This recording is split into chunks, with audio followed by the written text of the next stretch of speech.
ഞങ്ങൾ പാരീസിൽ സെയിൻറ്റ് ഓയിൻ എന്ന് പറഞ്ഞിട്ടുള്ള സ്ഥലത്താണ് താമസിച്ചിരുന്നത്. അവിടെ ഒരു എയർബിഎൻബി ആണ് ബുക്ക് ചെയ്തിരുന്നത്. ഒരു 2 BHK. അപ്പോൾ അതുകൊണ്ട് കിച്ചണും എല്ലാം ഉള്ളത് കൊണ്ട് ഞങ്ങൾ അത്യാവശ്യം ഭക്ഷണ സാധനങ്ങളെല്ലാം റെഡി ടു ഈറ്റ് ആയിട്ടുള്ളത് കൊണ്ടുവരികയാണ് ചെയ്തത്. അപ്പോൾ ബ്രേക്ക്ഫാസ്റ്റ് എല്ലാം കഴിഞ്ഞിരുന്നപ്പോൾ ഇവർക്ക് ഓഫീസ് ഉണ്ടെന്ന് പറഞ്ഞപ്പോൾ ഞങ്ങൾ വിചാരിച്ചു എവിടെയെങ്കിലും ഒന്ന് കറങ്ങാൻ പോവാം, വെറുതെ ഇരിക്കണ്ടല്ലോ. അപ്പോൾ നോക്കിയപ്പോഴാണ് ഇവിടെ അടുത്ത് ഒരു ഗ്രാൻഡ് ഡി പാർക്ക് എന്ന് പറഞ്ഞിട്ടുള്ളൊരു പാർക്ക് ഉണ്ടെന്ന് മനസ്സിലായത്. അപ്പം നോക്കുമ്പോൾ നെറ്റൊന്നും ഉണ്ടായിരുന്നില്ലാത്തത് കൊണ്ട് ഗൂഗിൾ മാപ്പൊന്നും നോക്കി പോകാൻ ഒരു രക്ഷയില്ല. അപ്പം ഞങ്ങൾ ഏകദേശം ഒരു ഐഡിയ ഒക്കെ മനസ്സിൽ ഡയറക്ഷനൊക്കെ നോക്കി ഞങ്ങളിപ്പോൾ ഇതാ പോകുന്നത് ഗ്രാൻഡ് ഡേ പാർക്കിലേക്കാണ്. അങ്ങനെ പോയിക്കൊണ്ടിരിക്കുമ്പോൾ ദേ ഈ രണ്ട് ഈ പോകുന്ന കക്ഷികളും അങ്ങോട്ടാണെന്ന് ഞങ്ങൾക്ക് ഏകദേശം ഒരു ഊഹം തോന്നി. ഞങ്ങളും അവരുടെ പിന്നാലെ വെച്ച് പിടിക്കുകയാണ് ചെയ്തത്.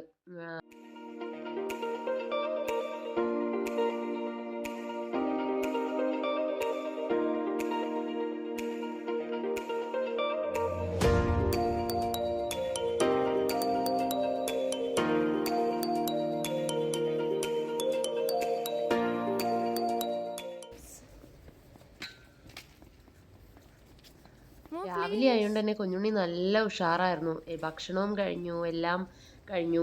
ആകെ ഒരു പ്രശ്നം തൊപ്പിയിടലായിരുന്നു. തണുപ്പ് അത്യാവശ്യം, കാറ്റിനൊക്കെ തണുപ്പുണ്ട്. അപ്പം അതുകൊണ്ട് അവന് തൊപ്പി വയ്യ. എങ്ങനെയൊക്കെയോ പറഞ്ഞ് സമ്മതിപ്പിച്ചിട്ടാണ് തൊപ്പിയൊക്കെ ഒന്ന് ഇടിയിച്ചത്.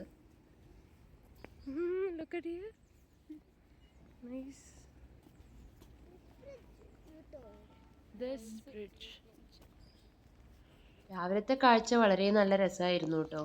ആൾക്കാരെല്ലാവരും ഒരുവിധമൊക്കെ ഈ ജോഗിങ്ങിനായിട്ടും കുട്ടികളെയും കൊണ്ടും പാർക്കിലും കളിക്കാനും ഒക്കെ ആയിട്ട് നല്ല നല്ല ഭംഗിയുള്ള ഒരു പ്രഭാതം തന്നെയായിരുന്നു അത്.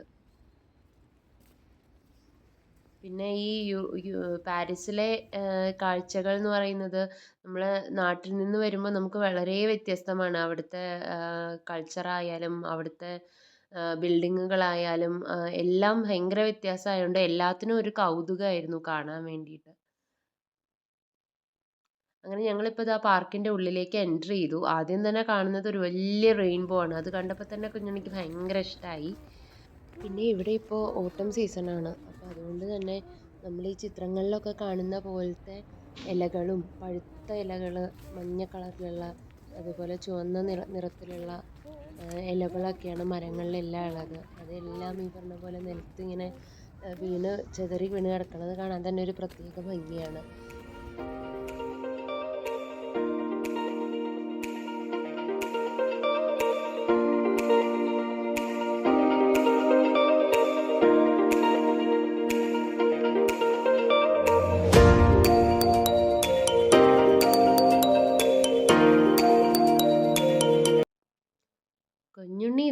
കുഞ്ഞുണ്ണിക്ക് ഇഷ്ടപ്പെട്ട സ്ഥലം കണ്ടപ്പോഴേക്കും ഓടിപ്പോയി. അവൻ ഹാപ്പിയായി. കുട്ടികളെ സംബന്ധിച്ചിടത്തോളം അവർക്ക് ഈ പറഞ്ഞ പോലെ ഹിസ്റ്റോറിക്കൽ മോണ്യുമെൻറ്റ്സോ അല്ലെങ്കിൽ അതിൻ്റേതായിട്ടുള്ളതൊന്നും അറിയില്ല. അവർക്ക് ഇതുപോലെയുള്ള കുട്ടി കുട്ടി പാർക്കുകളായാലും കിട്ടിയാൽ സന്തോഷമാണല്ലോ. അപ്പം ഞങ്ങൾ മെയിൻ അതായിരുന്നു. അവനെ ഒന്ന് ഉഷാറാക്കി എടുത്തു കഴിഞ്ഞാൽ ആ ദിവസം എന്തായാലും ഫുള്ളി എനർജറ്റിക് ആയിരിക്കും. അപ്പോൾ അവന് ഇഷ്ടപ്പെട്ടു. എന്തായാലും നല്ല രസമുള്ള കുറേ കളിപ്പാട്ടങ്ങൾ, അവിടെ കുറച്ചും കൂടെ ഫിസിക്കൽ ആക്ടിവിറ്റി കൂടുതലുള്ള പാർക്കായി തോന്നി. എന്ന് വെച്ച് കഴിഞ്ഞാൽ നമ്മുടെ അവിടെയൊക്കെ ഈ പറഞ്ഞ പോലെ എന്താ കൊണിയൊക്കെയാണ് കയറാനെന്നുണ്ടെങ്കിൽ ഇവിടെ അതൊന്നുമില്ല.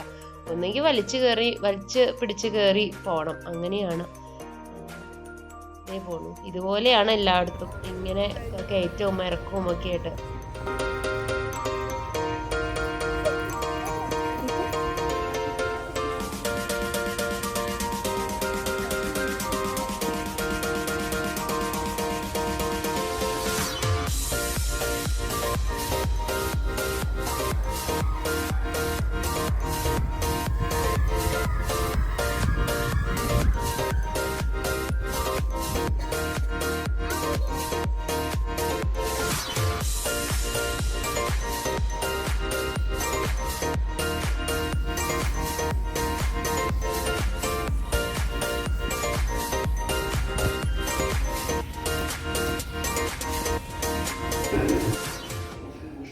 ഈവനിങ് ആയപ്പോൾ ഞങ്ങളിതാ വെറുതെ ഇവരുടെ ജോലിയെല്ലാം കഴിഞ്ഞപ്പോൾ കറങ്ങാൻ ഇറങ്ങാമെന്ന് വിചാരിച്ചു. അങ്ങനെ ഞങ്ങളിപ്പോൾ വന്ന് നിൽക്കുന്നതാണ് സെയിൻറ്റ് ഓയിൻ മെട്രോ സ്റ്റേഷൻ. അപ്പോൾ അവിടെ ഉണ്ടായിരുന്ന ഒരു മാപ്പായിരുന്നു നേരത്തെ കാണിച്ചത്.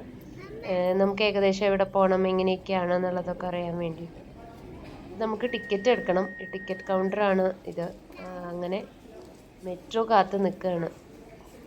മെട്രോ നമ്മുടെ അവിടുത്തെ പോലെ തന്നെ സെയിം ഒക്കെ തന്നെയാണ്. പക്ഷെ ഒരു ഗുണമുള്ളത് എന്താ വെച്ച് കഴിഞ്ഞാൽ ഇവിടെ ഡോഴ്സ് ഉണ്ട്. നമ്മൾ നിൽക്കുന്ന സമയം നിൽക്കുമ്പോൾ എന്താ മെട്രോ വന്ന് നിന്നാലേ ആ എൻട്രൻസ് ഡോറ് ഓപ്പൺ ആവുള്ളൂ.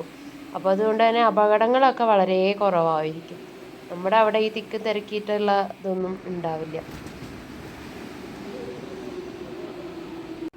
ഞങ്ങൾ കയറിയത് ഏറ്റവും ലാസ്റ്റത്തെ കോച്ചിലാണ്. അപ്പോൾ അതുകൊണ്ട് തന്നെ കുട്ടികൾക്ക് കളിക്കാനായിട്ട് അവിടെ ഒരു എന്താ ഒരു സ്റ്റിക്കർ പോലെ മെട്രോൻ്റെ സ്വിച്ചസ് ഒക്കെ ഉള്ള ഒരു സ്റ്റിക്കർ ഉണ്ടായിരുന്നു. അപ്പോൾ കുഞ്ഞുണ്ണിക്ക് അത് കണ്ടപ്പോഴേക്ക് നല്ല ഇഷ്ടമായി. അവൻ്റെ വിചാരം അവനാണ് ഇപ്പോൾ വണ്ടി ഓടിക്കണം എന്നുള്ളതാണ്. ഓരോ സ്വിച്ച് അമർത്തി അങ്ങനെ നോക്കലായിരുന്നു പണി. അവന് ഓരോ സ്വിച്ച് അമർത്തുമ്പോൾ അത് നിൽക്കുന്നു, അങ്ങനെ പോകണു. അതിൻ്റെ ഒരു സന്തോഷമായിരുന്നു.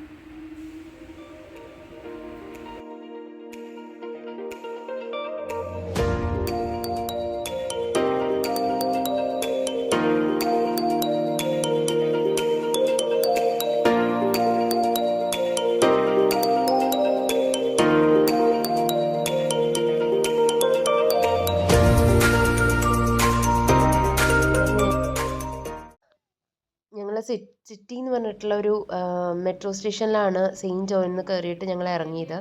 അവിടെ നോട്രഡാം എന്ന് പറഞ്ഞിട്ടുള്ള ഒരു കത്തീഡ്രലിലേക്ക് പോകാൻ വേണ്ടിയിട്ടാണ് ഞങ്ങൾ അവിടെ ഇറങ്ങിയത്. അങ്ങനെ ഞങ്ങൾ എന്താ കത്തീഡ്രലിലേക്ക് പോകാനുള്ള സ്റ്റേഷനിൽ നിന്ന് ഇറങ്ങി പുറത്തോട്ട് ഇറങ്ങിയപ്പോൾ ഒരു ഫ്രഞ്ച് ആർക്കിടെക്ചറിലുള്ള ഒരു മോണ്യുമെൻറ്റ് കാണുകയാണ് ഉണ്ടായത്. ആ മോണ്യുമെൻറ്റിൽ നല്ല രസമുള്ള ഭംഗിയുള്ള മോണ്യുമെൻ്റ് തന്നെയായിരുന്നു കേട്ടോ. എന്താണ് അതിൻ്റെ പ്രത്യേകത എന്നും മുഴുവനും ഞങ്ങൾക്കും മനസ്സിലായില്ല. അങ്ങനെ ഞങ്ങൾ അവിടെ നിന്ന് നടക്കാനുള്ള ദൂരം ഉണ്ടായിരുന്നുള്ളൂ നോട്രഡാമിലേക്ക്. ഞങ്ങളിതാ നടന്നുകൊണ്ടിരിക്കുമ്പോഴാണ് ബിഗ് ബസ് പാരീസ് എന്ന് പറഞ്ഞിട്ട് പാരീസിൻ മുഴുവനും ചുറ്റി കാണിക്കുന്ന ഒരു ബസ്സാണെന്നാണ് മനസ്സിലായത്. അപ്പോൾ ഞങ്ങളധികവും പബ്ലിക് ട്രാൻസ്പോർട്ട് ഈ പറഞ്ഞ പോലെ മെട്രോ, ബസ്, ട്രാം ഒക്കെ തന്നെ യൂസ് ചെയ്യാമെന്നാണ് വിചാരിച്ചിരുന്നത്. അതുകൊണ്ട് മെട്രോ യൂസ് ചെയ്തത്. ഇപ്പോൾ ഇനി പതുക്കെ നടന്ന് നോട്രഡാം കാണാനുള്ള തിടുക്കത്തിലാണ് ഞങ്ങളിരിക്കുന്നത്.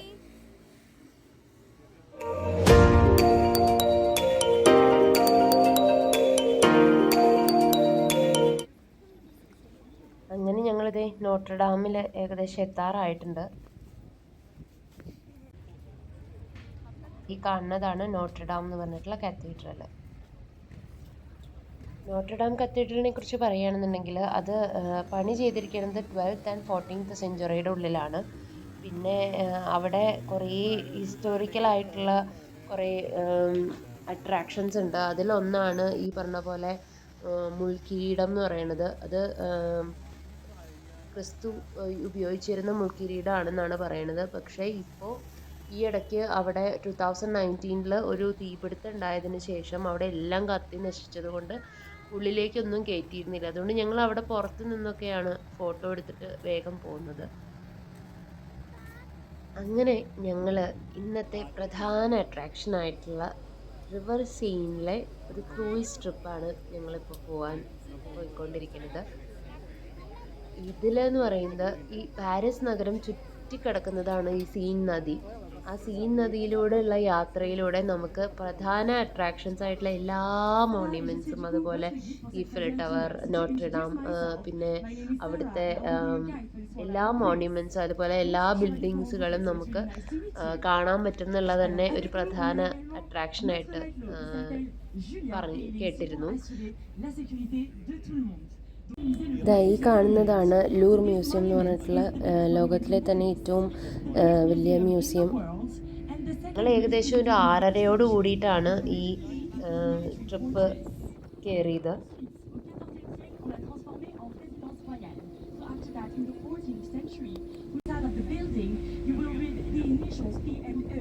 ആ സമയം ഏകദേശം ഇരുട്ട് വീഴാൻ തുടങ്ങണേയുള്ളൂ. അതുകൊണ്ട് തന്നെ ലൈറ്റൊന്നും ഇടാത്ത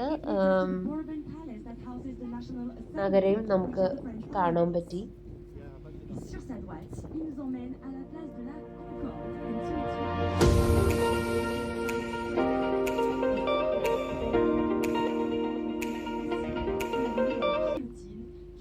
ജീവിതത്തിൽ ഒരിക്കൽ പോലും കാണാൻ പറ്റുമെന്ന് വിചാരിക്കാത്ത ഒരു കാഴ്ചയാണ് ഞാൻ കാണുന്നത് ഇപ്പോൾ. ഈഫൽ ടവർ എന്ന് പറഞ്ഞ മനോഹരമായിട്ടുള്ള മനുഷ്യനിർമ്മിതിയാണിത്. അത് രാത്രിയായപ്പോൾ അതിൻ്റെ ഭംഗി ഏറെ, ഞങ്ങൾ ആദ്യമായിട്ട് കാണുന്നത് രാത്രി ആയതുകൊണ്ട് തന്നെ ഭയങ്കര എക്സൈറ്റഡും ആയിരുന്നു. ഞങ്ങൾ ഏകദേശം ഒരു 6:45 അല്ലെങ്കിൽ 6:50 സമയമായപ്പോഴാണ് ഈഫൽ ടവറിൻ്റെ അടുത്ത് ഇതായിപ്പോൾ എത്തി നിൽക്കുന്നത്.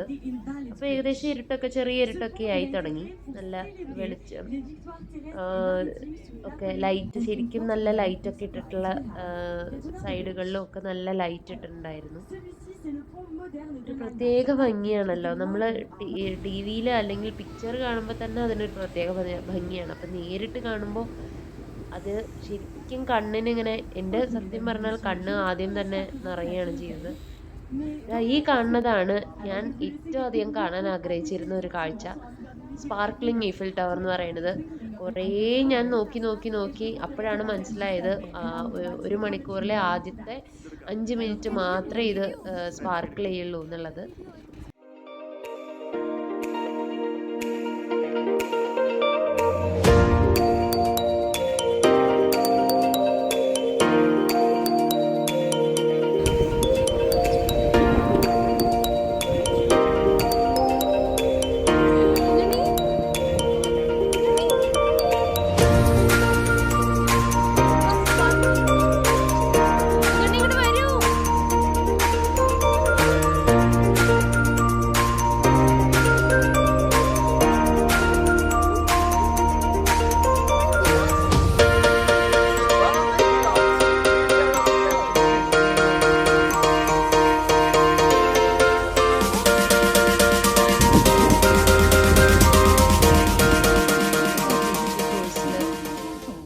നമ്മുടെ ഡ്രോപ്പ് പോയിന്റിലേക്ക് പോയിക്കൊണ്ടിരിക്കുകയാണ്. എനിക്ക് നല്ല ഇരുട്ടായിട്ട്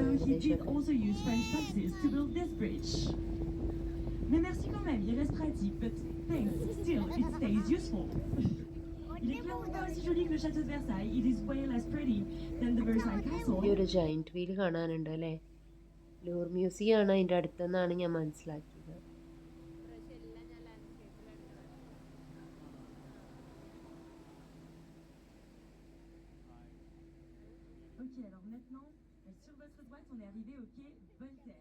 ഇന്നത്തെ യാത്ര ശരിക്കും ഭയങ്കര സന്തോഷമുള്ളത് തന്നെയായിരുന്നു.